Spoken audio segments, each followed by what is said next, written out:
Bonjour à tous. Donc la métropole a une volonté politique extrêmement ambitieuse ces dernières années en matière d'habitat, avec l'objectif constant de permettre l'accès au logement à tous. Et cette délibération va dans le sens de notre PLH notamment et de son ambition. Pour mémoire, l'objectif de construction de 1100 logements sociaux par an et la réhabilitation de 6000 autres.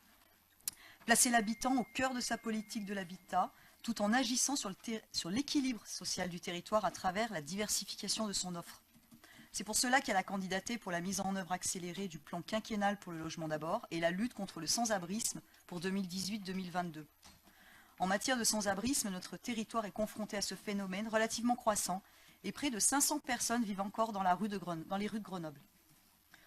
Nous pouvons nous réjouir car 31 territoires ont candidaté et 24 ont été retenus et non pas 15 comme initialement prévu compte tenu du nombre de dossiers. Et dans ces 24 territoires retenus, il y a notamment des métropoles, mais aussi des intercommunalités et des communes. Et l'ensemble de ces 24 territoires représente 20% de la population qui sera ainsi couverte sur ce projet. Il s'agit d'une approche efficace qui a été validée par des expérimentations dans les pays scandinaves et anglo-saxons. Cet appel à manifestation d'intérêt est de permettre d'orienter au plus vite les personnes sans domicile vers un logement durable, tout en leur apportant un accompagnement social renforcé, que ce soit vers et dans le logement. Il s'agit de proposer des approches pluridisciplinaires, de développer la cohérence entre insertion socio-professionnelle et l'accès au logement.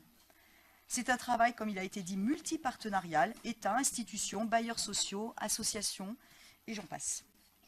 Un nombre croissant de personnes en situation de grande précarité, comme le stipule le rapport 2017 de la Fondation Abbé Pierre contre le mal-logement, qui constate une augmentation de 50% du nombre de personnes SDF ces 10 dernières années.